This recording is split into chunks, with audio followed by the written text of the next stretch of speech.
Hello students. Now we are moving to a small topic, that is eddy currents. Okay, even though it is a small topic, it's an important portion also, eddy currents. So far we have seen that the current can be induced in conducting coils with the help of moving magnet, or by keeping the magnet stationary. By moving the coil you can induce the current, isn't it? Now, not only in conducting coils, the currents can be induced also in conducting sheets or blocks. Okay, that is bulk pieces of conductors. You can induce the current in bulk pieces of conductors. Understood? Now, if you consider a bulk piece of conductor like this, okay, and with the help of magnetic field or changing magnetic flux, if current is induced in such a bulk piece, the direction of current will be like this, or the movement will be like this. Okay, so these currents look like eddies, or you can say like whirlpools in water. Whirlpools you have seen in water, right? Similarly, the currents produced in the bulk pieces of conductors will look like this. So, they are known as eddy currents. Understood? Because of the shape, okay, the direction of the current, or the currents look like eddies or the whirlpools in water, and so they are known as eddy currents. So how can you define eddy currents? Eddy currents are the currents induced in solid metallic masses, means huge pieces or huge blocks, huge metal sheets, okay, bulk pieces of conductors. Metallic masses when the magnetic flux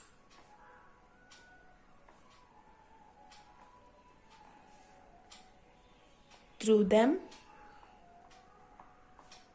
changes.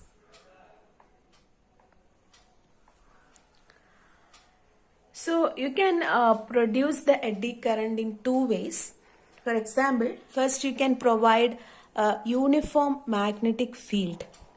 Okay, so you can provide a uniform magnetic field, and then you can hang a metal block or metal sheet in between these, and you can oscillate it. Understood? So by oscillating, what will happen? You know, here from north to south magnetic lines of force are passing.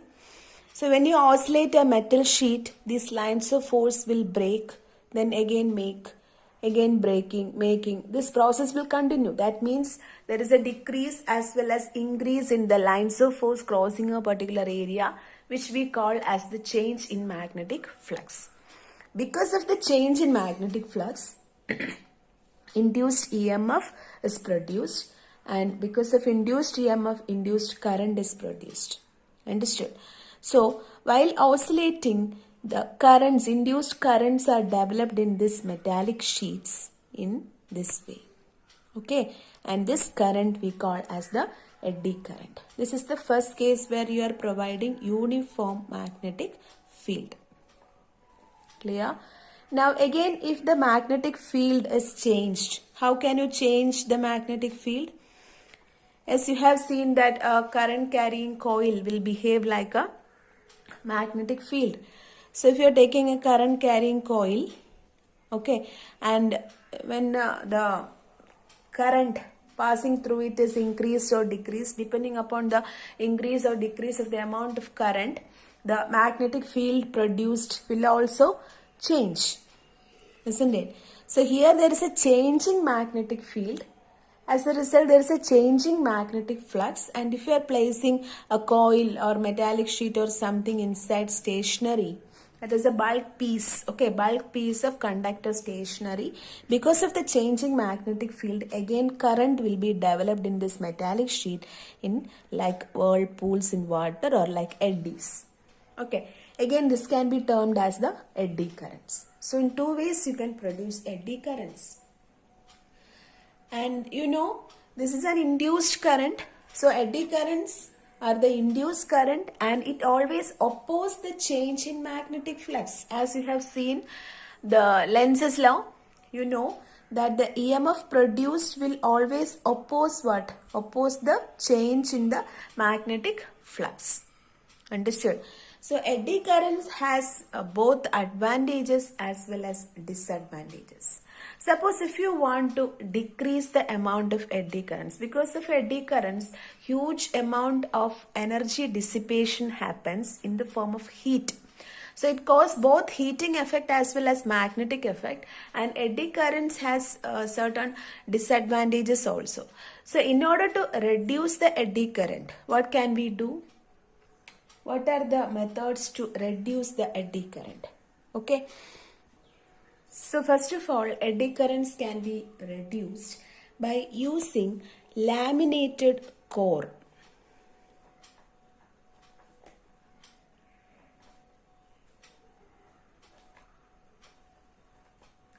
Instead of a single solid mass. Okay. If you are using a bulk piece of conductor, you can laminate it. Understood? So, thin sheets of metal insulated from each other by a thin layer of varnish or something. Like that you can laminate the core so that you can reduce the eddy currents. Clear? Now the second case is, I have told that in the uniform magnetic field you will use a metallic sheet or a metallic block, and then you will move or make it to oscillate, so that there is a change in flux and eddy currents are developed here. Now this particular metallic block or metallic sheet, in this metallic sheet, if it is cut with narrow slots like this, for example, if it is like this,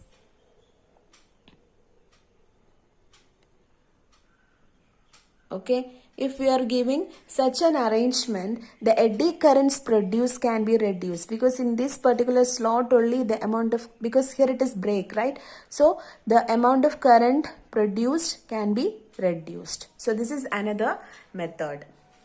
Okay, so here two methods can be used, like arrangement like this, the second one, and the first one by using laminated core over the solid mass. So these are the two ways to minimize the eddy currents. Okay, that is, you can cut the metal plate with narrow slots. Cutting the metal plate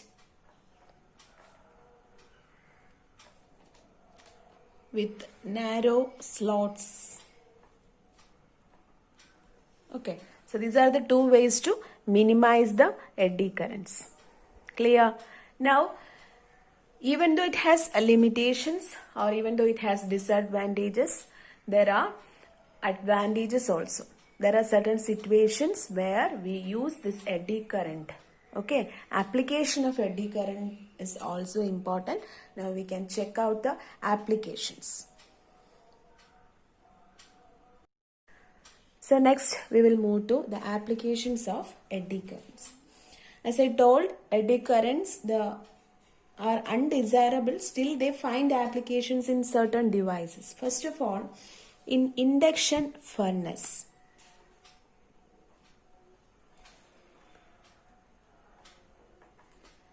So induction furnace, you need, it require large amount of heat, isn't it?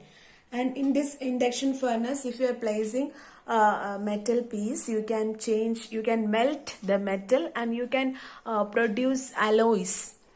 Okay, so in the induction furnace, when you are placing a specimen, a metal specimen is placed in a rapidly changing magnetic field, and this magnetic field can be produced by high frequency AC. So large amount of eddy currents are set up. And as a result of eddy current, energy dissipation happens in the form of heat. So the heat produced is sufficient to even melt the metal, and this process is used in the extraction of some metals from their ores. Okay, so when you are placing the metal specimen in a rapidly or fastly changing magnetic field, okay, changing magnetic field, how can you produce this? Is by providing high frequency alternating current we will discuss in the next chapter. Then when you have such an arrangement, you will get large eddy currents, okay, large eddy currents are produced. As a result of eddy currents, heat is produced. Okay, now this heat is able to melt the metal, and if you can melt the metal, it is very advantageous to extract the ores. Okay, that is from their ores the metals can be extracted, or for making alloys. Okay, for these purposes it can be used. That is the first application of eddy current in induction furnace. Second one is electromagnetic damping.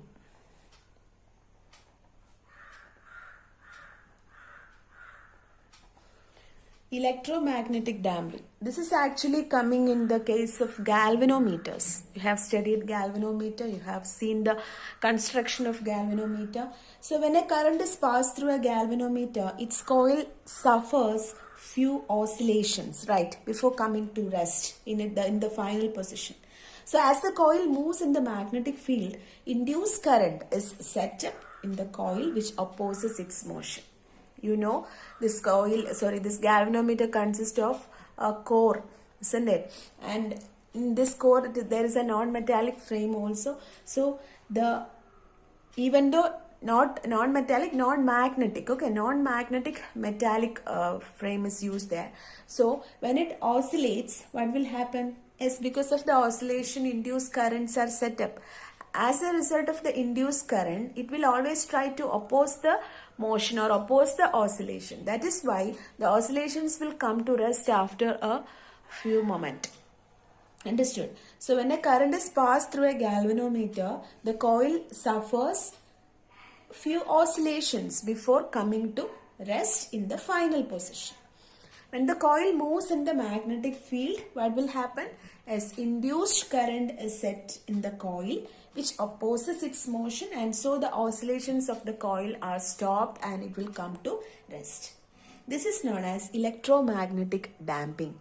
So for electromagnetic damping, eddy currents are used. Okay. So when a current is passed through a galvanometer, the coil or the core, it suffers oscillations, isn't it? But the oscillations will get stopped after a few moments. How? Yes. When there are oscillations for the coil, what will generate? Eddy currents are generated. As a result, induced current, that is the eddy current. As a result of this induced current, this will always try to oppose the motion of this oscillation. Okay. Thus, the oscillations will come to a stop, and that is known as electromagnetic damping. Understood? So, this is the second application. Now, we are moving to the third one. So, the third application is in speedometers. Okay. Speedometers in vehicles. In a speedometer, a magnet rotates with the speed of the vehicle. Okay, as the vehicle moves, the magnet also rotates. This magnet is actually placed inside an aluminium drum. Okay, and is held in position by a hairspring. So as the magnet rotates, eddy currents are developed and it opposes the motion of the magnet. So a torque is exerted on the drum in the opposite direction, which deflects the drum through an angle depending on the speed of the vehicle. Okay, that is how speedometers works. Once again, in a speedometer, there is a magnet which rotates with the speed of the vehicle. As the magnet moves, this magnet is placed inside an aluminium drum, and when it moves, what will happen? Eddy current or the induced currents are set up there, and these eddy currents will oppose the motion of the magnet. So a torque is exerted on the drum in the opposite direction, which deflects the drum through an angle depending on the speed of the vehicle. Okay. Now the fourth one is braking system, that is electric brakes. Okay, that is also an application. Braking system, like in trains and all, magnetic braking in electronic trains, there eddy currents are advantageous because some electric powered trains make use of strong electromagnets. Okay, and these electromagnets are situated above the rails. Okay, and these electromagnets, when there is movement, no, these electromagnets are used to produce the eddy currents in the rails, which oppose the motion of the train and thus stop it. Okay, and while we are moving in a car or something, when you are applying brake, there is a sudden jerk for us. But in the case of this electronic trains, there is no mechanical linkage. Okay, so that the braking effect is very smooth. We don't feel any kind of jerk or something. Understood? So the electric powered trains make use of strong electromagnets, and they are situated along the rails, above the rails, and these electromagnets are able to produce eddy currents in the rails, which oppose the motion of train and thus stop it. Okay, here the braking system is very smooth. We don't feel any kind of jerk. Clear for you? So that is an example. That is a magnetic braking system in the electronic trains. Clear? Then electric power meters are there. Electric power meters.